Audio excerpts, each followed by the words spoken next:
थोड़ा सा दोबारा इंट्रोडक्शन। ओके, एडवोकेसी का क्या मकसद है कि एडवोकेसी का फोकस है बच्चे एक्शन चेंज करना, ठीक है, एक्शन एजेंडा लेके आना, रिफॉर्म लाने के लिए। किस तरह का एक्शन एजेंडा लेके आना जो कि लोगों की लाइफ को असरअंदाज कर रहा है, ठीक है, और उसका मकसद है ये कि लोगों की लाइफ को चेंज करना, इंस्टीट्यूशंस को के अंदर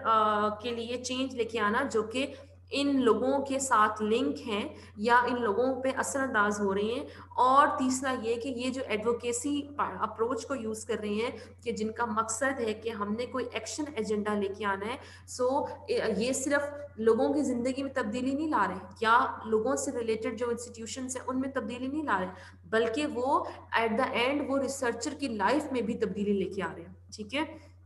और वो क्या करेंगे, अब ये डिफरेंट है पोस्ट पॉजिटिविज्म और कंस्ट्रक्टिविज्म में, क्योंकि ये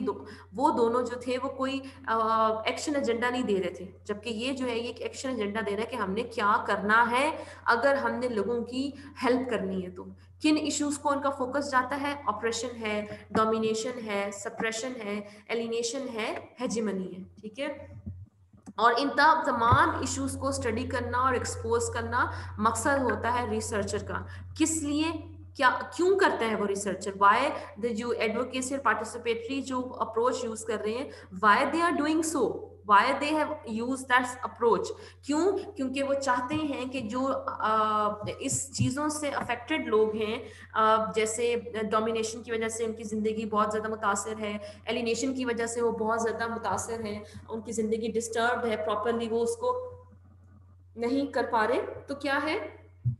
कि it provides a voice for these participants, कि उनकी आवाज़ को ऊपर उठा रहे हैं, उनके इश्यूज को ऊपर लेके आ रहे हैं, लोगों के सामने लेके आ रहे हैं, पब्लिक के सामने, गवर्नमेंट के सामने, इंस्टीट्यूट्स के सामने लेके आ रहे हैं, ठीक है। एक ये पॉइंट है, इस वजह से इश्यूज को स्टडी करते हैं। दूसरा पॉइंट है रेज देयर कॉन्शियसनेस, पार्टिसिपेंट्स की कॉन्शियसनेस, उनके शऊर को भी उजागर करना है, उनके शऊर में भी तब्दीली लेके आनी है, ताकि वो ये जाने कि हमारी जिंदगी अगर डिस्टर्ब है तो वो इस डोमिनेशन के फिनोमेना की वजह से असरअंदाज हो रही है।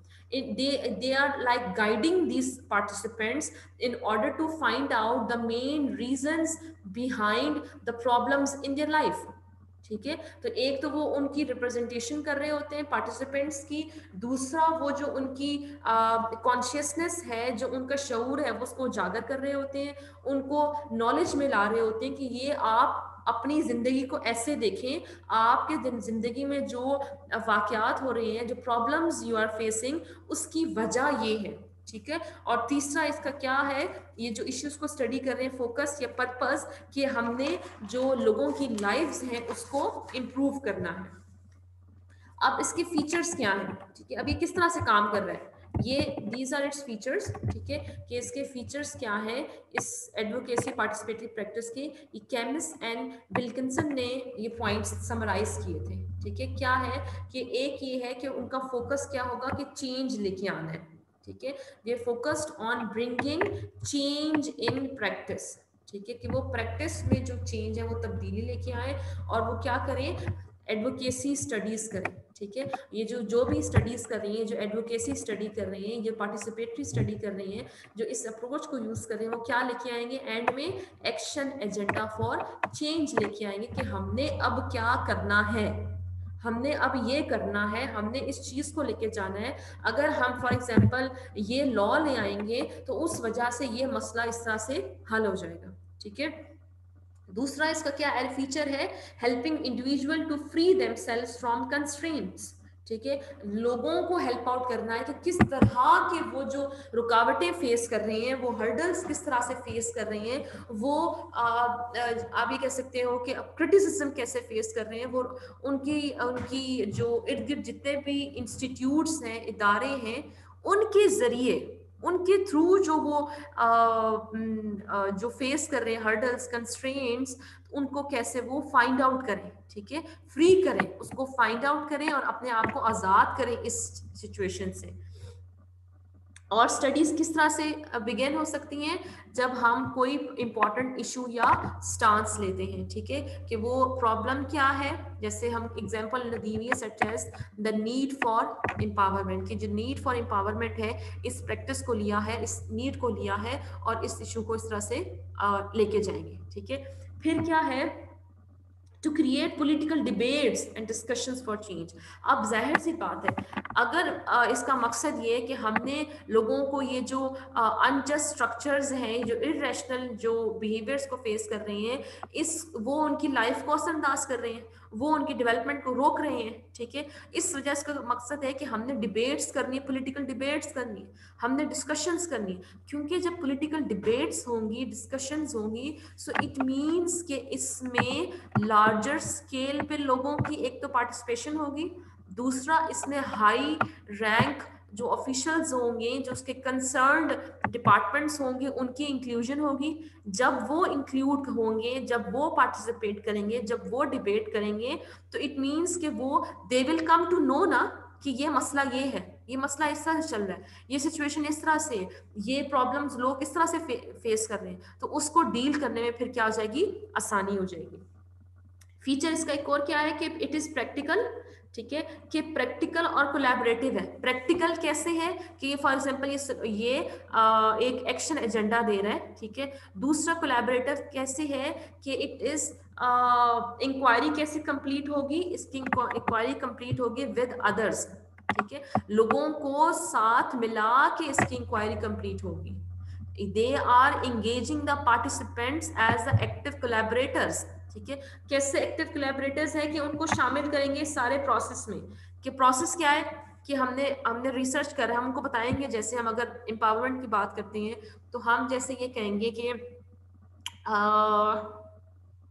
कोई ऐसा सेक्शन हो सोसाइटी का, कोई ऐसा पर्टिकुलर क्लास हो, ठीक है, जैसे पर्टिकुलर कोई रेस कास्ट के लोग हैं, वो उनको एम्पावर किया जाए, ठीक है। कैसे किया जाएगा, उनको शामिल किया, अगर उनसे रिलेटेड रिसर्च की जा रही है उनके ऊपर, उनके इस इशू के ऊपर, तो उनको शामिल किया जाए। किस तरह से कि वो मिल के क्या कर रही हैं कि वो क्वेश्चंस बना रही हैं, वो डेटा कलेक्शन में काम साथ दे रही हैं, वो एनालिसिस में भी साथ शामिल हैं, वो फाइनल रिपोर्ट बनाने में भी साथ शामिल हैं। तो उनकी इंक्लूजन, उनकी इस तरह से कोलैबोरेशन, उनकी इस तरह से पार्टिसिपेशन इज वेरी नेसेसरी, ठीक है। इसलिए तब जाके क्या होगा, ये जो अप्रोच है वो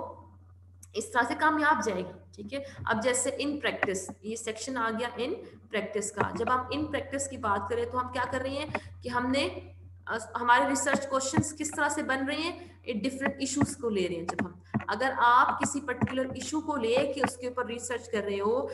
with this purpose in your mind कि मैंने एक्शन एजेंडा को भी देना है, तब जाके आपकी जो रिसर्च होगी वो एडवोकेसी वाली एडवोकेसी अप्रोच कहलाएगी, ठीक है। अब सोशल इश्यूज को लेना है, अब ये सोशल इशू क्या करेंगे, रिसर्च क्वेश्चंस बनवाएंगे, ठीक है। दूसरा क्या है कि कोलैबोरेशन विद द पार्टिसिपेंट्स, जैसे मैंने आपको बताया कि advocacy participatory enquires collaborate with research participants, की कोलैबोरेशन करनी है, उनको शामिल करेंगे क्वेश्चंस को डिजाइन करने में, डेटा को कलेक्ट करने में, उसको एनालाइज करने में और फाइनल रिपोर्ट बनाने में। तो इसका मतलब है, इससे क्या शो हो रहा है कि जो वॉइस ऑफ द पार्टिसिपेंट्स है, it is being heard, it will be heard by the people of जो उस डिपार्टमेंट के साथ लिंक है, उस सिस्टम के साथ लिंक है, उस ऑर्गेनाइजेशन के साथ लिंक है, जो ऑर्गेनाइजेशन इस पर्टिकुलर इशू को के साथ जुड़ी हुई है, ठीक है। और इसका एक और प्रैक्टिस क्या है कि it contains an action agenda for reform, कि रिफॉर्म के लिए क्या करेंगे, they will present a plan, ठीक है, they will present a specific plan कि अगर जो इनजस्टिस कोई एक मार्जिनलाइज ग्रुप फेस कर रहे हैं, तो इस इनजस्टिस को हमने कैसे रिमूव करना है। अब इसमें उन्होंने एग्जांपल दी हुई कि डेंजिन एंड लिंकन ने 2005 में ये अप्रोच एक स्टडी की थी, रिसर्च की थी, और इस रिसर्च जो एथनोग्राफिक अप्रोच यूज किया था, और उसका मकसद ये था कि उसने एक्शन जो एजेंडा है वो प्रेजेंट करना था। और एक और रिसर्च है